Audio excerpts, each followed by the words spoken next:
साक्षात्कार के एक नए कार्यक्रम में हम आपको मिला रहे हैं हमारे अतिथि चंद्रकांता से। चंद्रकांता जी पालमपुर की रहने वाली हैं। पहाड़ों की खूबसूरती उनके चारों तरफ बिखरी पड़ी है और उसी खूबसूरती में से वो चुरा चुरा करके दृश्य अच्छी अच्छी कविताएं लिखते हैं। और इसके अलावा उन्होंने अपनी पत्रिका भी एक शुरू करी है और हिमाचल अकादमी और अन्य कई संस्थानों के साथ वो जुड़ी रही हैं, साहित्य के प्रति समर्पित हैं। तो आज हम आपको मिलवाते हैं चंद्रकांता जी से। स्वागत है चंद्रकांता जी। नमस्कार संजीव जी, बहुत बहुत धन्यवाद, बहुत बहुत आभार इंडिया नेटवर्क, संजीव सर और अनुस्वार मंच का बहुत बहुत धन्यवाद। तो हमें खुशी है कि आपके साथ साक्षात्कार करने का मौका मिल रहा है, क्योंकि बड़े और श्रेष्ठ मूर्धन्य साहित्यकारों को तो बहुत लोग खींच ले जाते हैं साक्षात्कार में। मैंने सोचा हम थोड़ा हट के करते हैं। तो हम इस साक्षात्कार में आपसे चर्चा करेंगे आपके साहित्यिक सप्लीमेंट्री जिसे कहते हैं ना, पूरक विषयों से, और जानना चाहेंगे कि कैसे यात्रा शुरू हुई और आगे कैसी चल रही है। तो पहला सवाल यही है कि आपकी साहित्यिक यात्रा कब से शुरू हुई, कैसे शुरू हुई और किसकी प्रेरणा रही? जी संजीव सर, मैं आपको ये बताना चाहती हूँ कि पता नहीं, मैं पिछले एक दशक से लिख रही हूँ, 12 साल हो चुके हैं लगभग, और इसे साहित्यिक यात्रा कहना ठीक भी होगा या नहीं, लेकिन मुझे लगता है लेखकीय यात्रा ज्यादा सही टर्म होगा इसके लिए, क्योंकि साहित्य लिखने के लिए तो अभी और खुद को पकाना होगा और मांझना होगा। तो दरअसल ये जो लिखना शुरू हुआ मेरे पिताजी की वजह से शुरू हुआ। जब हम छोटे थे तो अक्सर देखा करते थे कि वो बस की टिकट के पीछे या कोई भी खाली पन्ना अगर घर में कहीं पड़ा है तो कुछ ना कुछ व्यंग्यात्मक या कोई कविता या कोई चित्र बना के अक्सर वो छोड़ दिया करते थे। तो मुझे जितना याद पड़ता है कि पिताजी से ही लिखने की प्रेरणा मिली और ये संस्कार वहीं से मिला। इसके बाद एक मित्र ने सुझाव दिया एक दशक पहले, जब सोशल मीडिया की शुरुआत ही थी, कि मैं ब्लॉग लेखन करूं। तो मैंने ब्लॉग लिखना शुरू किया। उसके बाद धीरे धीरे कविता, कहानी और सिनेमा पर खूब लिखा। आजकल समीक्षाएं खूब लिख रही हूँ। और मैं आपको एक खास बात बताना चाहूंगी कि 2 साल पहले उज्जैन में व्यंग्य यात्रा का उत्सव हुआ था। वहां से एक अलग ही तरीके की लेखन की शुरुआत हुई, साहित्यिक लोगों से परिचय हुआ और ये जो साहित्य की जितनी भी बिरादरी है उससे संपर्क होना शुरू हुआ। उससे पहले 2019 में अंतर्राष्ट्रीय भारतीय विज्ञान महोत्सव में मुझे अपना पाठ करने का अवसर मिला था। तो ये जो पिछले 2-3 साल हैं बहुत ही महत्वपूर्ण रहे साहित्यिक और लेखकीय यात्रा के लिए। तब से आप देख ही रहे हैं कि चीजें लगातार जारी हैं। बहुत सारी पुस्तकों का संपादन किया है, भूमिकाएं लिखी हैं, समीक्षाएं लिखी हैं और चीजें चल रही हैं अपनी रफ्तार से। तो इसको समराइज करने के लिए अगर पूछें हम आपसे कि किस किस विधा में हाथ डाल दिया, छू लिया? जैसा कि आप जानते हैं सर कि साहित्य में एक बात बहुत प्रचलित है कि लेखन की शुरुआत अक्सर कविता या पद्य से ही होती है। तो मेरे साथ भी बिल्कुल ऐसा ही हुआ कि पद्य से ही लेखन की शुरुआत हुई। मुझे लगता है कि इसकी एक वजह ये रही होगी कि बहुत ही अनुकूल माहौल मिलता है कविता में खुद को अभिव्यक्त करने का। और मैं आपको बताती चलूं कि मैं बहुत ज्यादा विद्रोही स्वभाव है मेरा पहले से ही। घर में खूब विद्रोही रही हूँ और हमेशा समाज में कोई भी समस्या होती है और जहाँ कूदना पड़ता है तो बढ़ चढ़ के उसमें तो जी। इसका मतलब ये हुआ कि आप सामाजिक परिवेश के से ज्यादा प्रभावित हो जाती हैं, विसंगतियां आपको बहुत जल्दी, और बहुत जल्दी दुखी भी हो जाती हूँ और बहुत जल्दी उसमें शामिल भी हो जाती हूँ चीजें ठीक करने के लिए। तो अनायास ही कविता लिखने की शुरुआत सबसे पहले हुई और उसके बाद फिर कहानी लिखी, समीक्षाएं लिखी, सिनेमा पर बहुत सारे लेख लिखे जो कि प्रजातंत्र अखबार, जनसत्ता और Navbharat times, contemporary literary review, तमाम पत्र पत्रिकाओं में आते रहे हैं। और मेरी एक जो इच्छा है मैं आपके अनुस्वार मंच के माध्यम से बताना चाहती हूँ कि लेखन के क्रम में अभी मुझे संस्मरण लिखने का बहुत, एक कहते हैं ना लेखकीय क्षुधा होती है हमारे भीतर, तो मुझे संस्मरण लिखने की वो क्षुधा है। कभी जब भी संभव हुआ और इतने अनुभव इकट्ठा हुए तो मैं संस्मरण जरूर लिखना चाहूंगी। वो एक पक्ष है जो छूट गया है और मेरा बहुत मन है लिखने का। नहीं, संस्मरण इसलिए लिखना जरूरी होता है कि उससे आपकी किसी चीज पर क्या क्रिया और क्या प्रतिक्रिया रही है वो जी स्पष्ट आता है। और जी कई बार उनको लिखने के बाद जब आप पढ़ते हो तो आपको लगता है अच्छा ये चीज सुधार देनी चाहिए। तो मुझे संस्मरण जी लिखना बड़ा अच्छा अच्छा लगता है। वैसे मैंने भी शुरू किया लिखना, गद्य में जी कोशिश कर रहा हूँ लेकिन मैं बढ़ नहीं पा रहा हूँ। कविता जी तो 300 पेज की किताब एक है, 200 पेज की किताब एक है, 5 महीने में होकर आ गए। जी और आपने तो देखा ही है कि हम कैसा ऊटपटांग लिखते हैं। नहीं सर, बहुत अच्छा लिखते हैं और पूरा क्या कहते हैं छायावाद जो नजर आता है तो मेरा भी प्रिय विषय है छायावाद जो है। और बहुत आनंद आता है पढ़ने में आपकी भी कविताएं। मैं विशेषकर जो भाषा सौष्ठव है, मैं अनुस्वार मंच के माध्यम से सभी को ये बात बताना चाहती हूँ कि यदि आपको भाषाई सौष्ठव के लिहाज से कोई पद्य पढ़ना है तो संजीव जी को आप जरूर पढ़े, बहुत आनंद मिलेगा पढ़ने में। आप छायावाद से मेरा जुड़ाव ऐसा है, महादेवी वर्मा जी हमारी प्रेरणा स्रोत थी। मैं 2 मिनट जी अपने बारे में बता दूं। जी तो पहली जो कविता मैंने लिखी वो थी, प्राण तेरे प्राण की मैं एक इच्छा हूँ, द्वार पर तेरे खड़ी हूँ मैं प्रतीक्षा हूँ। ठीक है ना। फिर उसके बाद मेरे जीवन का मधुर काल बन गया मुझे अली महाभारत वगैरह वगैरह इसी स्टाइल में। कहाँ मेरे आंसू का मोल, परस के दुख के मृदु हिंदोल। कहने का सेंस ये है कि हम महादेवी जी से प्रभावित थे और संयोग है कि भोपाल में हमें बुलाया गया, हिंदी भवन में थी कार्यक्रम। तो मैंने कहा अच्छा मैं किताब का लोकार्पण भी हो जाएगा। तो महादेवी वर्मा जी पर हमने एक शिल्प पर, उनके काव्य और शिल्प पर एक समीक्षात्मक पुस्तक लिखी। तो महादेवी की किताब भी हो गई। फिर जहां पर कार्यक्रम हो रहा था उस कक्ष का नाम था महादेवी वर्मा कक्ष। हम्म वहां पर जो मंच था ना, मंच के पीछे महादेवी जी महादेवी जी की वो लगी थी बस। जी और उससे बड़ी चीज क्या हुआ कि जो मुझे पुरस्कार दिया गया, सम्मान दिया गया, उसका नाम था महादेवी वर्मा साहित्य भारतीय पुरस्कार। उन्होंने कहा ये हो गया, जिनको हम अपना प्रेरणा स्रोत समझते थे वो हमारे चारों तरफ आ गए। जी निस्संदेह। मैं आपसे ये जानना चाहूंगा कि पहली रचना आपकी, जैसा कि आपने इंडिकेट किया कि कविता होती है तो शायद आपकी भी कविता ही होगी, तो पहली रचना कौन सी थी और वो कब प्रकाशित हुई?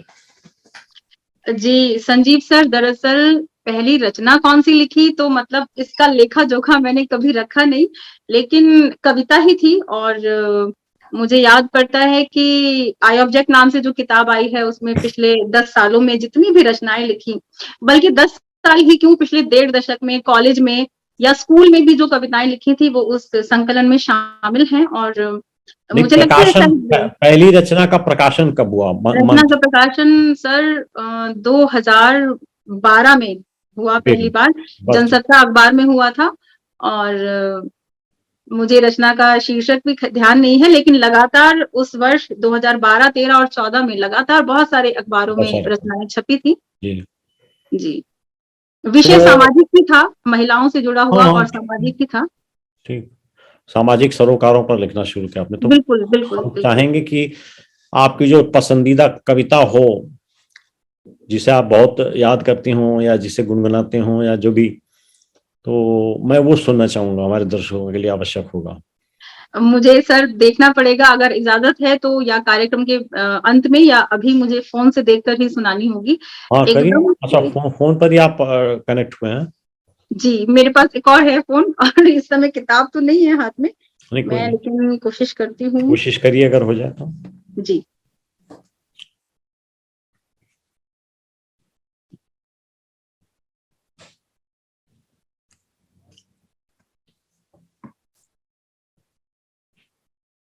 एक ये बड़ी कविता है। कोई और बात नहीं। जी, तो कविता का शीर्षक है औरतों की बीमारी। अक्सर हम देखते हैं कि महिलाओं की बीमारी को, या जैसे सब्जी काटते हुए हाथ छिल गया या बुखार में भी वो काम कर रही हैं, बहुत गंभीरता से नहीं लिया जाता, और उन पर अगर वो कहती है कि मैं बीमार हूँ तो बहुत तानाकशी की जाती है। तो इस संदर्भ में ये कविता लिखी गई थी। बहुत अच्छा विषय। जी, तो औरतों की बीमारी। महीने भर से ज्वर था, दांत किटकिटाते, पूरा आषाढ़ निकल गया शरीर को जुड़ाते। खसम गया था दिल्ली कमाने 2 आने, ब्याह में जो लिया था कर्ज चुकाने। घर में एक बहन थी लक्ष्मी, जैसे अंधेरे में झिलमिलाती हुई रश्मि। लक्ष्मी को थी भाभी भगिनी से प्यारी, देखकर भाभी की देह पर लाल गुलाबी चकते, उसने जाकर खबर दी माँ को आहिस्ते। अम्मा ने सुनकर बहू की बीमारी, आंखें तरेरी दोनों बारी बारी। अच्छा, रामचंद्र की बहू तो कभी बीमार नहीं होती, तेरी भाभी तो है काम की चोटी, काम की ना काज की, 2.5 मन अनाज की। सुनकर माँ की कड़वी बोली, लक्ष्मी भी खुलकर बोली, अम्मा 10 रोज से बदन तप रहा है राम प्यारी का, खांसते खांसते बलगम से बुरा हाल है बेचारी का। कहती थी तकादा करूंगी तो लांछन लगेगा, काम चोर है। रामचंद्र की बहू को शायद तपेदिक का जोर है, तपेदिक टीबी तो बोलते हैं जी। लो, सास कह रही हैं, लो हमें तो ना होती थी बीमारी, ये आजकल की बहुएं फैशन की मारी। 2 बर्तन क्या घिस लेती हैं, पड़ जाती हैं खाट पर, आग लगे इन करमजलियों के ठाट पर। हम तो सुबह घास काटते थे, सुबह अबेर करते थे सानी, कोस भर दूर से ढोकर लाते थे पानी। आप देखते होंगे कि अक्सर, वैसे सारी सासू माएं बुरी नहीं होती हैं, बहुत अच्छी भी होती हैं, और सब तमाम तरह के लोग हैं, लेकिन हम उम्मीद करते हैं बहुओं से कि जिस तरह के परिवेश में हम रहे थे, आजकल की भी बहुएं उसी परिवेश में रहें या उसी तरह से काम करें। बहरहाल, हम तो घास काटते थे, सुबह अबेर करते थे सानी, कोस भर दूर से ढोकर लाते थे पानी। शाम को थके हारे काम के बोझ के मारे, तेरे बापू घर आते थे, पहले तेंदू पत्ता घिसते, फिर महुआ चढ़ाकर बैठ जाते थे। हम तो कभी नहीं थकते थे, सुबह शाम चूल्हे में खटते थे। अब तो इन बहुओं से आराम भी नहीं होता, बैठे ठाले दे रही हैं बीमारियों को न्योता। अजी सुनते हो लक्ष्मी के बापू, देखो तो क्या कहती है बिटिया तुम्हारी, बहू को लग गई है कोई हवा बीमारी। तुम कहो तो वैद्य बुलवा दूं, फांक कर तंबाकू का गोला, बापू ने मुंह खोला। क्या दिमाग से पैदल है जनक दुलारी, अभी हाथ थोड़ा कड़क है, झाड़ फूंक करवा देंगे जब आएगी मरने की बारी। मतलब कितना अगंभीरता से हम लेते हैं बीमारी को औरतों की। और लक्ष्मी, बाप जो है बेटी को डांट लगा रहा है कि तू इतनी चिंता क्यों करती है भाभी की। लक्ष्मी, तू बड़ी मास्टरनी लगी है, 2 किताब क्या पढ़ ली, गज भर की जबान खींचकर हमारी खोपड़ी पर खड़ी है। कमबख्त, औरतें तो ऐसे ही ठीक हो जाती हैं, चक्की में गेहूं पिसते पिसाते, चूल्हे की आग में खटते खटाते। फिर अब तो उज्ज्वला भी है, प्रधानमंत्री की जो उज्ज्वला योजना है गैस की, फिर अब तो उज्ज्वला भी है, पहले की तरह धुएं में नहीं रगड़नी पड़ती आंतें। लक्ष्मी किन कर्तव्य विमूढ़ थी, बापू की बातें बड़ी गूढ़ थी। इस बार लक्ष्मी ने मुंह नहीं खोला, लेकिन खुजलाते हुए माथा बापू बोला, भाई सच कह गए हैं बड़े बुजुर्ग, तुम लुगाइयों को खूब आता है बात का बतंगर करना, राई को पहाड़ बनाना, बात बात पर बिस्तर पकड़ लेना, काम से जी चुराना, गज भर लंबी जबान चलाना, और राशन पानी लेकर सिर पर बैठ जाना। भला बुखार भी कोई बीमारी होती है, औरतों की भी कोई दवा दारू होती है, औरतों की भी कोई दवा दारू होती है। तो ये थी वो कविता, बहुत लंबी थी और उम्मीद करती हूँ कि पसंद आई होगी। आपने बड़ी चित्रात्मक शैली में इस चीज को संवादों के साथ जोड़ा है। ये अनुपम अनुपम अप्रतिम कह सकते हैं, जी सर। क्योंकि ज्यादातर लोग संवाद उसके अंदर नहीं डाल पाते हैं, लेकिन आपने संवाद डाल दिया, तो ऐसा लगता है जैसे कोई नाटक देख रहा हूँ। जी सर। गुड, अच्छा है, बहुत अच्छी भाषा और शैली है आपकी, कंटिन्यू रखिए। 1 महीने में 1 किताब निकालिए। जी सर, आपको और ललित सर से प्रेरणा लेनी ही पड़ेगी। उनका तो सेट है टारगेट, एक जी पांडे जी पर व्यंग और 5 कविताएं। 5 कविताएं। इसके बिना डिनर पूरा ही नहीं होता। जी सर, जी बिल्कुल बिल्कुल इतनी फास्ट तो हम भी नहीं लिख पाते हैं। बिल्कुल। वो अभी इसी पर एक डॉक्यूमेंट्री बना देंगे बैठे बैठे फोन पर, ये साक्षात्कार चल रहा है और जो बातचीत हो रही है इसी पर एक कविता लिख देंगे सर। तो उनका ये है। इतनी सारी विधाओं में काम करते हुए आपको सबसे ज्यादा अपनी तरफ खींचने वाली कौन सी विधा है, या जिसमें अम, आपकी रुचि सर्वाधिक होने लगी वर्तमान में? अभी देखेंगे तो आप इधर 2-3 साल से सर कविताओं का लिखना कम हुआ है और एक मतलब लेखन में ठहराव आया है, क्योंकि कविता जब हम लिखते हैं तो बहुत ही व्याग्र हम होते हैं या आकुल हो जाते हैं या बहुत तीव्रता से वो निकलती है। लेकिन मैं देखती हूँ कि मेरे लेखन में 3-4 सालों में काफी ठहराव आया है। कहानियां खूब लिखने लगी हूँ और चूंकि कथा साहित्य लिखने के लिए थोड़े से जो ठहराव की जरूरत होती है, पढ़ने की बहुत जरूरत होती है आपको, ताकि आप अपने विचार को और अनुभव को मांझ सकें। तो इधर मैंने पढ़ा खूब है पिछले दिनों, लिखा काफी कम है, लेकिन कहानियां लिखी हैं, कविताएं कम लिखी हैं और पुस्तक समीक्षाएं खूब लिखी हैं और बहुत आनंद आ रहा है पुस्तक समीक्षा लिखने में, क्योंकि एक आपको विजन मिलता है जब आप किसी दूसरे लेखक की किताब पढ़ते हैं कि किस तरह की चीजें लिखी जा रही हैं, या एक जो दृष्टिकोण है जो एक लेखक के पास होता है वो किस तरह आपके जीवन के प्रति दृष्टिकोण से भिन्न है, कहाँ कहाँ मेल खाता है, तो बहुत कुछ सीखने को मिलता है। तो मैं पुस्तक समीक्षा लिखना बहुत ज्यादा एंजॉय करती हूँ करोगे? आजकल। जी। अच्छा, ऐसा करता हूँ, मेरी 75 किताबें हैं टोटल जी। लिटरेचर में। 36 मेरी कानून में, वो तो खैर आपका विषय नहीं है। जी। तो मैं ये 75 की बंडल आपको भेज देता हूँ जी। समीक्षा लिखने के लिए, जी। जी है सर। ना? क्योंकि हमारी शुरुआती दौर की किताबों में तो कोई समीक्षा ही नहीं, किसी ने देखा ही नहीं। एक आधी किताब तो ऐसी होगी जो छप के आई और वैसे पड़ी रही, हमने भी नहीं देखी। जी। तो अब हमने उनको सबको निकाल के सजा सजा के रखा हुआ था, और समीक्षा लिखने के लिए 75 कापी किताबें आपके पास भेज देता हूँ, आराम से 1 साल का मटेरियल हो जाएगा। जी सर, बिल्कुल। बिल्कुल।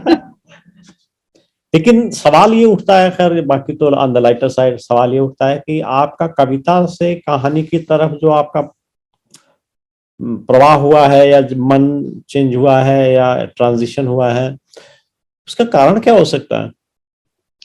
सर मैं आपको बताऊं, इसका कारण मुझे लगता है भीतरी ना होकर बाहरी ही रहा होगा, क्योंकि जैसा कि आप खुद लेखन से जुड़े हुए हैं, प्रकाशन से भी जुड़े हुए हैं, और जो आलोचक जो लोग हैं अक्सर कविता को एक ठंडे किस्म का कर्म मानते हैं या उतना गंभीरता से नहीं लेते, क्योंकि डिजिटल समय आने के बाद पिछले 1 दशक में क्या हुआ है कि हर कोई कविता लिख रहा है और बहुत धड़ल्ले से लिखी जा रही है, गुणवत्ता बहुत ज्यादा प्रभावित हुई है, कविता जहां तक विषय की बात है और उसके साहित्य में होने की जहां तक बात है। तो मुझे लगता है कि कहानी, उपन्यास या कथेतर जब आप चीजें लिखने लगते हैं तो आपको अधिक गंभीरता से लिया जाने लगता है, जो एक क्रिटिक जिसको हम बोलते हैं या आलोचकों द्वारा। तो कहीं ना कहीं इस विचार ने मुझे प्रभावित किया कि हमें और भी जो विधाएं हैं गद्य की, उसमें लिखना चाहिए, देखना चाहिए। तो मुझे लगता है कहीं ना कहीं ये बात जेहन में रही है और चीजें लिखने के पीछे। एक्चुअली कविता तो लिखी ही नहीं जा रही। आप तो बहुत अध्ययन भी करती हैं, डिजिटल भी आपका इंटरेक्शंस रहते हैं, तो कहीं आपको ये दिखा कि कविता लिखी जा रही है? वो तो ऐसे ही है जैसे सांप की तरह होता है ना, कोई छोटा कोई बड़ा।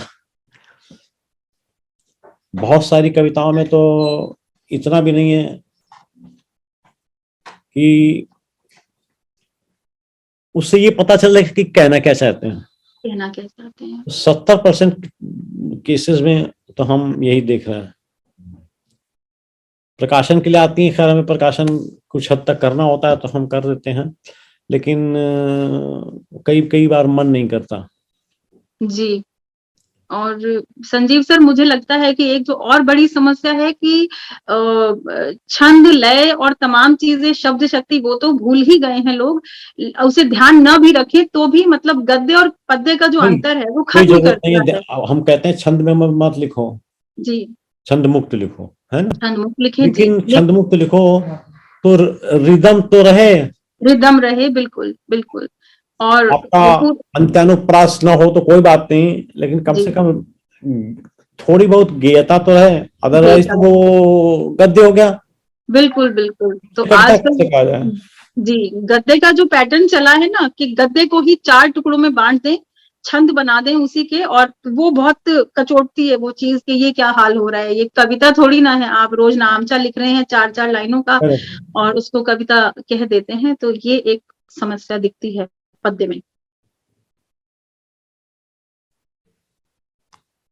वस्तु और पात्र कैसे चुनते हैं, कितना उसमें वास्तविकता रहती है और कितना उसमें काल्पनिकता का समावेश होता है, generally I mean it's not a uniform rule, लेकिन विषय वस्तु और पात्रों का चयन विशेष इम्पोर्टेंट है जानने के लिए कि कहाँ से उठाते हैं आप। दोनों ही चीजें बहुत महत्वपूर्ण है। मैंने सीधे सीधे बहुत बार समाचार पत्रों से भी चीजें ली हैं और बहुत बार कल्पना का भी इस्तेमाल उसमें किया है, क्योंकि मुझे लगता है कि जितना जरूरी है यथार्थ को दिखाना कथा में, उतना ही जरूरी कल्पना का समावेश भी है। क्योंकि कल्पना एक जो वितान है हमारे लेखन का, उसको बड़ा करती है और रोज नामचे से उसे अलग करती है। और चूंकि एक लेखक का काम समाज को दिशा देने का भी होता है, एक लेखक की दृष्टि से अपेक्षा रहती है कि वो आम आदमी से अलग हटकर होगी, जो कि एक नेतृत्व वाली दृष्टि जिसे हम कह सकते हैं। तो कल्पना का समावेश मुझे लगता है इसलिए जरूरी होता है, मैं भी खूब करती हूँ, एक उस दृष्टि को देने के लिए, उस विजन को देने के लिए, और अनुभव को एक नए तरीके से या रोचक तरीके से प्रस्तुत करने के लिए। तो दोनों ही चीजों का समावेश रहता है, कल्पना का भी और यथार्थ का भी। जहां तक पात्रों के चयन की बात है, तो हमारे आसपास बहुत सारे पात्र होते हैं। बहुत कम ऐसा हुआ है कि मैंने उनके संदर्भों का इस्तेमाल किया हो। काल्पनिक अधिक हैं, लेकिन जो व्यावहारिक अनुभव की घटनाएं हैं उनसे सजे हुए हैं सारे ही पात्र। आपने एक शब्द प्रयोग किया, बात कही कि सामाजिक, समाज को दिशा देने वाली, जी, है ना। तो पत्रकारिता में और साहित्य में आप मूल अंतर क्या समझते हैं। पत्रकार आजकल साहित्यकार कहने लगे हैं स्वयं को, जी, जी, या साहित्यकार जो है ना, पत्रकार होते थे तो अपनी पुरानी कहानी सुनाते हैं, मतलब वॉट एवर इट इज, में भी बिना किसी पक्ष के लिए कुछ कहे हुए, हम विधा पर खाली तुलनात्मक देखेंगे। आपको क्या लगता है कि पत्रकारिता और साहित्यकार में क्या फर्क है। देखें सर, जहां तक मैं समझती हूँ तो साहित्य का अर्थ रिपोर्टिंग करना नहीं है कि आपने एक घटना देखी और एक सुव्यवस्थित तरीके से, जिस तरह से पत्रकारिता में पेश किया जाता है कि कुछ घटनाएं हुई दिन भर में, उन्हें बहुत सुव्यवस्थित तरीके से और कुछ पुराने तथ्यों के साथ जोड़कर आपने प्रस्तुत कर दिया। तो उसमें तथ्य और व्यवस्थित होना बहुत महत्वपूर्ण हो जाता है जहां तक पत्रकारिता का सवाल है। लेकिन जब आप साहित्य लिखते हैं तो चूंकि एक पत्रकार अपनी कल्पना का इस्तेमाल नहीं कर सकता है लिखते हुए, क्योंकि उसको आप कह सकते हैं तथ्यात्मक जानकारी देना अधिक महत्वपूर्ण है, जबकि साहित्य में कल्पना का होना भी उतना ही महत्वपूर्ण है, रोचक तरीके से चीजों को प्रस्तुत करना। इसके अलावा जो एक सबसे महत्वपूर्ण चीज है, शब्द भेद और भाषा जो है, साहित्यकारों को बहुत उसका ध्यान रखना पड़ता है। और मुझे लगता है कि पत्रकारिता में ये चीजें उतना जरूरी नहीं है। एक तार्किक विषय है और ये एक पूरी तरह से अनुभव आधारित और सब्जेक्टिव विषय है जो साहित्य है। जी, ये मुझे फर्क दिखता है। एक चर्चा के दरमियान मेरे से डिस्कशन जब हो रहा था तो मुझे परिणाम ये निकल के आया कि साहित्य पत्रकारिता से कहीं आगे है।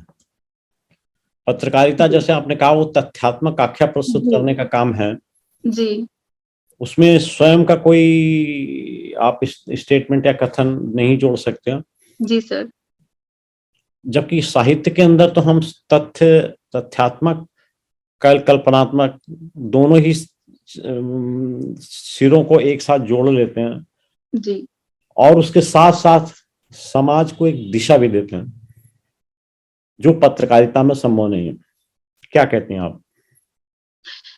ऐसा नहीं है कि पत्रकारिता में संभव नहीं है, क्योंकि उद्देश्य विहीन पत्रकारिता का भी कोई महत्व नहीं है। जिस तरह से आज हम डिजिटल समय में जिस तरह की खबरें आती हैं, आप देखेंगे कि कितनी सारी खबरें दिग्भ्रमित करने वाली होती हैं या फेक होती हैं या कतर ब्योंत करके उन्हें पेश किया जाता है, एक खास विचारधारा को चस्पा करके पेश किया जाता है। तो ऐसा तो नहीं है, जिम्मेदारी पत्रकारिता की भी पूरी है और उद्देश्य युक्त उसे होना ही चाहिए। और लेकिन साहित्य की जहां तक बात है तो और विस्तृत हो जाता है सर। आप जैसे देखें कि रिपोर्टाज एक विधा है साहित्य की ही, और रिपोर्ट ही होती है, लेकिन बहुत ही रोचक तरीके से उसका प्रस्तुतिकरण हो जाता है, जो कि हाँ, तो वो उतना उस तरह से तथ्यात्मक चीजें होती हैं रिपोर्टाज में भी, लेकिन उसका व्यवस्थीकरण, प्रस्तुतिकरण का बहुत अंतर आ जाता है उसमें। और अगर मैं बात का सही जवाब नहीं दे पाई तो सर मैं चाहूंगी एक बार आप प्लीज प्रश्न फिर से दोहरा दें।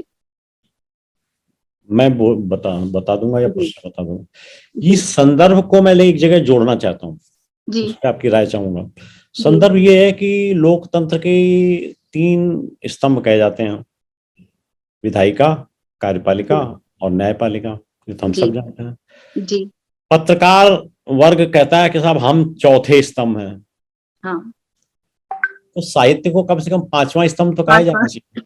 जी निसंदेह सर 5वां कहा जाना चाहिए, क्योंकि मुझे लगता है कि साहित्य और समाज दोनों एक दूसरे को जिस तरह से प्रभावित करते हैं, साहित्यकार के पास क्या है अपना, वो पूरा का पूरा जो कच्चा माल है या कंटेंट है पूरा सीधे समाज से ही उठा रहा है, न्यायपालिका से, कार्यपालिका से, पत्रकारिता से भी। तो सारा कंटेंट, मतलब आप कह सकते हैं कि बाकी चीजें परिधि पर हैं एक तरह से और साहित्य केंद्र में है, क्योंकि तमाम विषय उठाए जा रहे हैं, कथा, कहानी, कविता या कथेतर चीजों में भी, इतिहास में भी।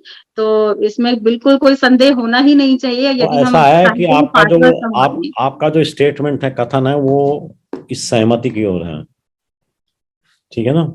चलिए आपको साथ में जोड़ेंगे, एक मुहिम चलाने का मन हो रहा। जी सर। व्यंग भी लिखा आपने? बहुत ही कम लिखा है, 2, 3, 4 कुल मिलाकर लिखे होंगे, लेकिन व्यंग की समीक्षाएं ज्यादा हो गई हैं और लिखा कम है। मामला कुछ ऐसा हो गया है उल्टा हो गया संयोग से। जी। तो उसमें कोई प्रॉब्लम नहीं है। ये आवश्यक नहीं है कि आप व्यंग लिखें तभी आप व्यंग की समीक्षा कर सकते हैं। जी। हमने व्यंग को 2 भागों में या 2 रूपों में बांटा है। पहला रचना और दूसरा आलोचना। जी। तो रचना कर्म अलग है, समीक्षा और आलोचना, उसी व्यंग की समीक्षा आलोचना एक डिफरेंट चीज है। तो स्कोप तो है ही, और समीक्षा आप लिख ही लेती हैं, तो व्यंग आलोचना के क्षेत्र में दौड़ के चलिए। जी। अभी हमने एक पुरस्कार दिया था, रविंद्रनाथ त्यागी स्मृति पुरस्कार के साथ ही मेरे 2 पुरस्कार थे व्यंग यात्रा पर। जी। एक रचना पुरस्कार था, एक आलोचना पुरस्कार था। सुरेश कांत जी को हमने दिया आलोचना का, क्योंकि वो बहुत महीन तरीके से, सूक्ष्म तरीके से देख करके और वो आलोचना करते हैं।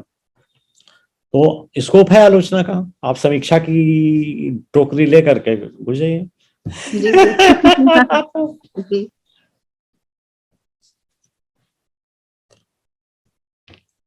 अभी प्रश्न आ रहा है कि आपकी रचना प्रक्रिया को कौन कौन से तत्व प्रभावित करते हैं व्यवहारिक रूप में, कि भाई मुझे ये प्रभावित करता है, मुझे प्रभावित करता है, कैसे कौन कौन से तत्व हैं आपको लगता है? सर मतलब तमाम लेखकों की तरह भी जाहिर सी बात है कि सबसे पहला तो पक्ष परिवेश का ही है, कि हमारे आसपास का जो भी परिवेश है वो किस तरह का है, हम अपने आप को कितना उससे जोड़कर या कनेक्ट करके देखते हैं, और कोई भी घटना संवेदनात्मक रूप से कितना प्रभावित करती है मन को भी और मस्तिष्क को भी। तो जैसा कि मैंने बातचीत की शुरुआत में ही बताया था कि कोई भी छोटी बड़ी घटना मतलब मुझे बहुत ज्यादा गहरे से प्रभावित करती है, और ऐसा शुरुआत से ही रहा है। इसकी एक वजह ये भी रही है कि हम लोग संयुक्त परिवार में पले बड़े हैं, और जो हमारे दादा दादी वगैरह थे बहुत वो पुराने विचारों के थे, विशेषकर मैं अपनी दादी माँ का जिक्र करना चाहूंगी। बिल्कुल उनको लड़कियों का होना अच्छा नहीं लगता था घर में, और जबकि मैं पहली ही लड़की थी अपने घर में, हमारी कोई बुआ नहीं है, जी। बावजूद इसके हमेशा उन्होंने अब कहना नहीं चाहिए वो नहीं है, लेकिन हमेशा उन्होंने पार्शियलिटी भरा ही व्यवहार किया, जैसे खाने के लिए पैसे ना देना, कोई सामान के लिए, या कोसते रहना बात बात पे। तो ये सारी चीजें बहुत देखी, तो इन चीजों से इतना ज्यादा विद्रोह मन में भर गया कि बाहर किसी के साथ भी कोई इस तरह की घटना होते हुए देखती हूँ तो मैं बहुत जल्दी ही उससे कनेक्ट कर लेती हूँ। तो जो पहली चीज है वो तो परिवेश ही है जो उद्वेलित करता है। और लिखने के बाद मुझे लगता है एक चीज जो बहुत प्रभावित करती है, लिखने के बाद बहुत ही एक खराब आदत आप कह सकते हैं, उसका पुनर्पाठ करने की बहुत ही खराब आदत है मुझे वो तो लिखते आवश्यक। हुए। हाँ, बहुत, मतलब वो 8-10, मतलब जब तक आप एग्जॉस्ट ना हो जाएं बुरे तरीके से, मुझे लगता है। अच्छा, मैं आपको बताऊं तो कई बार ऐसा हुआ है कि कविता कहानी लिखने के 2-3 साल बाद भी मैंने उसमें परिवर्तन किया है। बिल्कुल करना इतने चाहिए। हदों तक जी, इतना अधिक पुनर्पाठ, और ड्राफ्टिंग बहुत ज्यादा होती है, इतनी ज्यादा कि उसको ढूंढना मुश्किल हो जाता है कि कब कौन सा ड्राफ्ट लिखा था एक रचना का। तो ये 2-3 चीजें बहुत खास हैं। और एक मैं वर्तनी की जो शुद्धता है उसको लेके बहुत ज्यादा आग्रही हूँ कि आपका लेखन में वर्तनी की अशुद्धता नहीं होनी चाहिए, यथासंभव नहीं होनी यथा चाहिए, संभव क्योंकि जी आज परफेक्शन तो तो हो नहीं सकता ये, बट जी, नियर टू हाँ, परफेक्शन पहुंच सकते हैं। बिल्कुल, ये कि आप छोटी बड़ी मात्राओं की गड़बड़ करते हैं, तो किसी भी लेखक को लिखते हुए ये जरूर ख्याल रखना चाहिए कि आप सिर्फ लेखक नहीं है, आपकी जिम्मेदारी है, और आपका लिखा हुआ कल को साहित्य कहा जाने वाला है। तो लेखक तो बहुत सारे हैं, लेकिन अगर आप चाहते हैं कि आपको साहित्यकार कहा जाए तो आपको उसके कुछ मानक होते हैं, उन मानकों का ख्याल रखना चाहिए। इन चीजों का मैं खास ख्याल रखती हूँ। चलिए लेखकों के बारे में ही बात करते हैं। काफी कुछ लिखा जा रहा है, जी सर। और जब से सोशल मीडिया मिल गया है हम्म। तब से तो कोई रोक टोक भी नहीं। पहले तो होता था पत्रिका में भेजो तो संपादक जी देखेंगे ठीक है कि नहीं जी ठीक है, सर। और नहीं ठीक है तो वो खेत सहित वापस आ जाएगी आपके पास। तो इधर जो कुछ लिखा जा रहा है बहुत मात्रा में, विशेष करके व्यंग में और कविता में जो कुछ लिखा जा रहा है, उसमें ग्राहकों का जुड़ाव क्यों नहीं हो रहा, पाठकों का जुड़ाव क्यों नहीं हो रहा? क्या सोचती, क्या देखती हैं आप इस बारे में? मुझे लगता है सर, एक तो ना रिपीटेशन बहुत ज्यादा है। जब से ये जो डिजिटल या सोशल मीडिया वाली जो दुनिया आई है, एक लेखन में सक्रियता हुई है, हर कोई लिख रहा है, जो कि अपनी जगह ठीक है, क्योंकि लिखना तो चाहिए ही, खुद को आइए। अभिव्यक्त करने के लिए सबसे बेहतर तरीका है लिखना। और लेकिन रिपीटेशन की समस्या या पुनरावृत्ति की समस्या बहुत ज्यादा है। और उससे भी पहली चीज जो है, एक कि हम लोग पढ़ते नहीं है, पढ़ने की आदत नहीं है हमारे अंदर। तो चूंकि गुड, पढ़ते नहीं है बहुत तो सही पॉइंट गुनते आपने नहीं रेज है। किया। जी सर, तो पढ़ते नहीं है तो गुनते नहीं है, क्योंकि देखिए ना आप, हमारे दायरा सीमित है हमारे सोच विचार का और अनुभव का। अगर हम दूसरों को पढ़ेंगे नहीं तो जानेंगे कैसे। इसके लिए मैं प्रेम जन्मेजय सर को धन्यवाद कहना चाहूंगी कि वो अक्सर अपनी बातों में इस चीजों का जिक्र करते हैं कि पढ़ो, खूब पढ़ो। तो 2-3 साल में पिछले मैंने ये आदत बनाई है कि मैं पढ़ूं ज्यादा और उसके बाद ही लिखूं। इस वजह से लिखना बहुत कम हो गया है, और पढ़ना या पुस्तक समीक्षा का काम ही ज्यादा चल रहा है।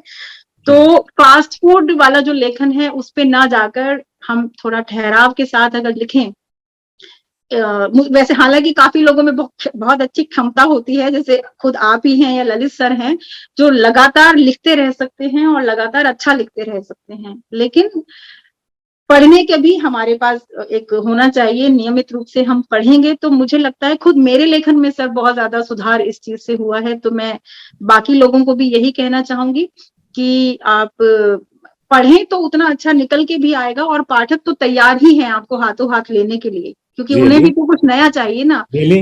जी। चलिए, डिजिटल एज के अंदर जो परिवर्तन आ रहे हैं उनको कैसे प्रयोग किया जा सकता है साहित्य की समृद्धि के लिए? जी, और डिजिटल युग अगर देखें तो मुझे लगता है पिछले 1.5 दशक में साहित्य का स्वरूप बहुत बदला है, डिजिटल हुआ है, हम ई बुक्स पर आ गए हैं, ऑडियो बुक्स पर आ गए हैं, और तमाम चीजें हैं। एक जो बात है कि गुणवत्ता जो है आप अगर लेखन में देखेंगे कि गुणवत्ता प्रभावित हुई है, वजह ये है कि हर कोई लिख रहा है, और जैसा आपने कहा भी था कि हर कोई छप भी रहा है, मतलब छापना पड़ता है अगर आ रहा है तो, लेकिन गुणवत्ता उससे प्रभावित हुई है क्योंकि हम तुरंत लिख देते हैं, तुरंत डाल देते हैं और उसको समझ बैठते हैं कि ये साहित्य हो गया या किताबों का पिटारा हमारे पास बन गया। तो गुणवत्ता की एक बात अगर छोड़ दें तो डिजिटल बहुत सारी संभावनाएं लेकर आया है सभी लेखकों के लिए, हर तरह के लेखकों के लिए, खासकर महिलाओं के लिए, क्योंकि उन्होंने अपने घर के दायरों से बाहर आकर लिखना शुरू किया है। छपने की संभावनाएं बहुत बड़ी हैं उनकी, सेल्फ पब्लिशिंग जैसे तमाम तरह के आजकल प्रकाशन के क्षेत्र में भी नई नई चीजें आ रही हैं। और अगर नए लेखक बने हैं तो सर मैं बताना चाहूंगी कि नए पाठक भी बढ़े हैं, भले ही वो ऑडियो बुक्स के माध्यम से हमें पढ़ रहे हैं या प्रिंटेड बुक्स के माध्यम से हमें पढ़ रहे हैं। तो एक अच्छा उज्जवल भविष्य है, सिवाय मुझे एक ही चीज सोचने के लिए मजबूर करती है, वो है गुणवत्ता, लेखन की जो गुणवत्ता है डिजिटल मेरा लेखन। सोचना ये है कि गुणवत्ता इन्फोर्स नहीं की जा सकती। जी गुणवत्ता अच्छे इंग्रेडिएंट्स को, अच्छे जो मसाला है उस मसाले को अच्छी तरीके से भून के तैयार करके उसको प्रॉपर्ली तब चटनी बनाए तो अच्छा लगता जी है ना। तो जी अगर सोचा जाए तो आपकी वो बात जरूर मुझे समझ में आती है कि पढ़ो, पढ़ोगे नहीं तो भाषागत सुधार नहीं होगा, शैलीगत सुधार नहीं होगा और प्रेजेंटेशन का सुधार नहीं होगा। जी जी इसलिए मुझे तो ये लगता है। और जहां तक गढ़ने का सवाल है, मैं नहीं जानता सही करता हूँ या गलत करता हूँ। एक आधी पुस्तकें तो आपने देखी मेरी, मैंने कभी भी एक बार लिखने के बाद दोबारा कलम नहीं चलाए। I have never corrected any of my poem. Proof reading के टाइम पे ये जरूर होता है कि भाई इसमें ये वर्तनी की गलती है या इसमें ये फंडामेंटल इरर है, तो उसको भले ठीक कर लें। बाकी मैंने कभी नहीं पढ़ा, मैंने कहा जो लिख गया उसे पाठक पढ़ करके देखेगा और वो अपनी बातें को हमको बताएगा। इसीलिए हम लिख देते हैं लास्ट में कि आपके सुझावों के लिए मैं प्रतीक्षा में हूँ। खैर ये तो चलता रहता है, लेकिन ये उचित नहीं है। मैं इस बात से सहमत हूँ।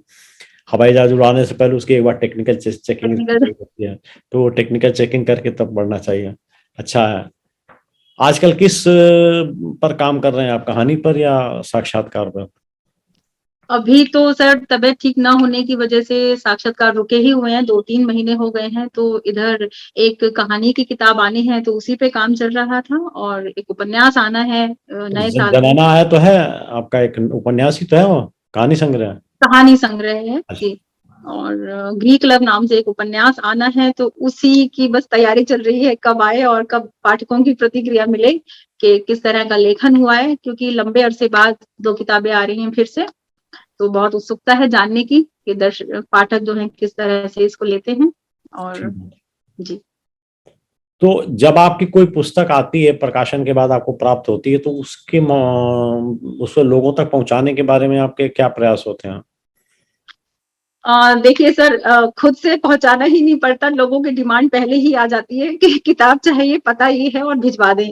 तो अभी तक ऐसा नहीं हुआ कि मुझे कहीं पहुंचानी पड़ी हो, और आ जाती है। सोशल मीडिया एक बहुत अच्छा, जैसा कि हम सभी देखते हैं, माध्यम है प्रचार प्रसार का भी और सूचना देने का भी कि फलाना पुस्तक आ रही है। और व्हाट्सएप है। मैं हालांकि बहुत संकोच करती हूँ किसी को भी ये बोलने में कि आप जाएं और पुस्तक खरीदें, लेकिन मुझे लगता है कि जब पुस्तक लिखी गई है तो उसका बिकना भी उतना ही ज्यादा जरूरी है। तो इस हमें बारे में तमाम जी इस बारे में मेरा अनुभव दोनों प्रकार का है, जी एक लेखक और कवि के रूप में भी और एक प्रकाशक के रूप में भी। मुझे ऐसा लगता है जब तक दोनों मेहनत नहीं करेंगे जी बिल्कुल तब तक पुस्तक को शिखर पर पहुंचाने की जो प्रक्रिया है वो धीमी जी रहेगी। निसंदेह सर। तो हमें तमाम मतलब साधन अपना ही लेने चाहिए, बाकी निर्णय पाठकों पर है। पुस्तक अच्छी होगी तो और पढ़ेंगे, और वो तो जो चलती कहते हैं रहेगी, ना। गतिशीलता बनी रहेगी। जी सर बिल्कुल, एक उसके क्या बाद फिर क्या लोगों का काम सुझाव देना होगा। चाहेंगे आप, संदेश देना चाहेंगे आप अपने पीयर लेवल को, अपने समकक्ष जो या जूनियर्स जो हैं, नवीनतम लेखक हैं, तो उनके बारे में क्या आप संदेश देना चाहेंगे उनको? जैसा कि आप पूरे साक्षात्कार या बातचीत के दौरान सुन ही रहे होंगे, एक चीज पर मेरा बहुत जोर था कि आप पढ़िए, पढ़िए और खूब पढ़िए, क्योंकि उसके बाद जब आप लिखेंगे तो एक वो अलग ही पका हुआ सामान बाहर निकल के आएगा। और जी, आप देखें, क्योंकि पढ़ना भी एक किस्म का अनुभव ही है, और जब तक हमारे पास अनुभव नहीं है, विशेषकर भाषा शैली के लिए पढ़ना बहुत जरूरी है। एक जो चीज जब मैं पुस्तक समीक्षा भी करती हूँ और बार बार दिक्कत पैदा करती है, वो भाषा शैली ही है। लोग जैसे मुहावरे बिल्कुल भूल चुके हैं। कहीं भी आप देखेंगे रोज नामचा टाइप की भाषा होती है लोगों की, अधिकांश लोगों की, सभी की नहीं। वो बहुत सालती है कि वो साहित्य नहीं है। अगर आप रोज नामचा लिख रहे हैं, कितना सुंदर समृद्ध हमारा लोक भाषा है, हमारा साहित्य है, और उसके लिए साहित्य पढ़ने की भी जरूरत नहीं है। अगर हम थोड़ा बहुत बारीकी से अपने लोक पर ही ध्यान दें, जैसे घर में किस तरह का व्यवहार होता है, हमारे जो माता पिता हैं या गांव से जुड़े हुए लोग हैं या पुराने लोग जो लोग हैं, किस तरह मुहावरों का अपनी दिन ब दिन की भाषा में जो इस्तेमाल करते हैं, शब्द शक्तियों का इस्तेमाल करते हैं, तो आपको ठोक बजा के उन सभी चीजों का इस्तेमाल करना चाहिए। ये नहीं कि आप भाषा को परिष्कृत करने के चक्कर में या नयापन लाने के चक्कर में बिल्कुल एक कहते हैं ना फास्ट फूड वाली जो भाषा है उसका प्रयोग शुरू कर दें। नहीं, वाले जी बिल्कुल, हमारी जिम्मेदारी है एक लेखक होने के नाते कि हम भाषा को बचाएं। भाषा है तो हम हैं। आप देखिए, मतलब उसका दस्तावेजीकरण कैसे होगा? कोई अलग से करने की जरूरत नहीं है उसे। हम जो लिख रहे हैं वही दस्तावेज है, वही हिस्सा बन वही रहा, भाषा है। वही हिस्सा जी, बन रहा। निश्चित तौर पर वही हमारी संस्कृति है। और हम कितना भी आगे चले जाएं, मतलब मुझे लगता है कि आप उस चीज को ना छोड़ें। भाषा के माध्यम से हम जीवित हैं, तो भाषा, आपको कोई बहुत साहित्यिक लिखने की जरूरत नहीं है, लेकिन भाषा का जो एक संस्कार है ना, जो हम बातों में इस्तेमाल करते हैं, वो कम से कम जरूर हो। तो पढ़ें और लिखें और भाषा का ख्याल रखें, और सुरुचिपूर्ण लिखें, नए नए विषय उठाएं, भूल जाएं कि पहले क्या लिखा गया है, लीक तोड़कर चलें। और जो की चीज मुझे भी सीखनी है, नहीं, लीक लीक तोड़कर चले। लीक छोड़कर 3 ही लोग चलते हैं, शायर, सिंह, सपूत। सपूत। सपूतनियां भी तो, तमाम नहीं, लड़कियां भी। उसमें उसमें मतलब पुत्र ही नहीं है। जी सर, जी लड़कियों की बिल्कुल। पोजीशन तो देखो, मैं संक्षेप में अगर कहूँ तो लड़कियों को या महिलाओं को अबला कहना सबसे ज्यादा खराब चीज है, मुझे बहुत खराब लगता है। इसलिए क्योंकि क्लिनिकली ये डिफाइन हो चुका है कि सिर में 2 हिस्से होते हैं, राइट जी सेरेब्रल और लेफ्ट सेरेब्रल। जी तो जिसका लेफ्ट सेरेब्रल एक्टिवेट होता है, वो उसका मानसिक शक्ति बहुत होती है और बहुत आगे बढ़ सकता है, बहुत अच्छे तरीके से कर सकता है। तो ये वाला, बदकिस्मती से ये वाला जो लेफ्ट सेरेब्रल है वो पुरुषों के पास नहीं है। तो इसलिए वो महिलाओं को अबला अबला अबला अबला कह किसी तरीके से माइंड गेम खेलते रहते हैं। जी। तो सर मैं यही बता रही थी कि मतलब सेल्फ पब्लिशिंग का टाइम है, और छपना वाकई में कोई बहुत बड़ी बात नहीं रह गई है। आप अपना कहीं भी डाल, ब्लॉग में भी डाल सकते हैं, लोग पढ़ ही लेंगे, फेसबुक पर भी डाल सकते हैं, पढ़ लेंगे। लेकिन जो महत्वपूर्ण है कि व्यवस्थित हो चीजें, और एक गुणवत्ता हो, भाषाई सहालियत हो उसमें, कि लोग पढ़ें और क्या लिखा है उनको लगे, कम से कम कनेक्ट कर सकें, है कनेक्ट ना? कर सके, तो करेक्ट। ये चीज बहुत जरूरी है। तो यही तो सलाह है बस। और बाकी मैंने इतना लिखा नहीं है कि मैं बहुत ज्यादा लोगों को सलाह दे सकूं। नहीं, लेकिन यही सीखा ऐसा है अभी है, तक। देखिए एक चीज बताएं, सुझाव तो अपने से जूनियर के भी लेने चाहिए, मौलिकता उनके सुझाव में भी आ सकती है। जी सर। तो आज अगर मैं ये सोच लूं कि मैं चंद्रकांता जी की कई भी बात पे विचार क्यों करूं, तो मैं अपने सोचने की और अपने मजबूत होने की स्थिति से कमजोर कर रहा हूं अपने आप को, खिड़की बंद करके। ये हमेशा सीखना चलते रहना चाहिए, किसी भी उम्र तक हो। जब तक आप जुड़े हुए हैं इस दुनिया से, इस दुनिया के साथ आपके सरोकार बने रहने चाहिए जी निश्चित और तौर उनका पर। पालन होना चाहिए। और मैं आप सबको संजीव सर की बात फिर से दोहरा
सिग्नल। जी सर, वो चला गया था सिग्नल और अभी फिर से जुड़ा है, लाइट चली गई थी। ओके, तो आपके सुझाव बहुत अच्छे हैं और व्यवहारिक हैं, और आप जो कह रही कि मैं अभी छोटी हूँ, नई हूँ लिखने के लिए, लिखने साहित्य के जंग उसमें संसार में, तो मुझे ऐसा नहीं लगा आपसे साक्षात्कार के कि आप कमजोर हैं या अभी नई नई लिखना शुरू किए हैं। Mind, your language is good, your style is good, continue like this. और बाकी तो रसरी आवत जात से सिल पर जी इंसान, जी, वो ये कहावत मेरे पिताजी भी बचपन से खूब हमें सिखाते रहे हैं और इसे दोहराते भी रहते थे। तो इसलिए आवश्यक ये है कि अच्छा बुरा जो भी लिख रहे हैं आप लिख डालिए। कई बार ऐसा होता है कि आपके लिखी हुई आखिरी कविता ही आपको ऊपर ले जाती है, और कई बार होता है कि 4-3 कहानियां लिख करके भी आदमी चंद्रधर शर्मा गुलेरी हो जाता है, बट हर कोई नहीं हो सकता। इसके साथ बहुत सी चीजें जुड़ी होती हैं। तो इन्हीं बातों के साथ आज के सत्र को समापन की घोषणा करते हैं, और आपको बहुत बहुत धन्यवाद कि आपने अनुसार मंच के लिए समय निकाला और अपनी बातें साझा की हमसे। धन्यवाद। बहुत बहुत धन्यवाद Sanjeev sir, India net books और इंस्पायर मंच का, कि मुझे आपने अपना मंच दिया अपनी बात रखने के लिए, अभिव्यक्त करने के लिए। और मुझे लगता है कि नए लेखकों को आप इसी तरह सामने लाते रहें, क्योंकि बहुत जरूरी है कि उन्हें कोई मंच दिया जाए और वो अपने मन की बात कह सकें। एक बार जी, फिर से आप सभी का भी धन्यवाद। बहुत धन्यवाद।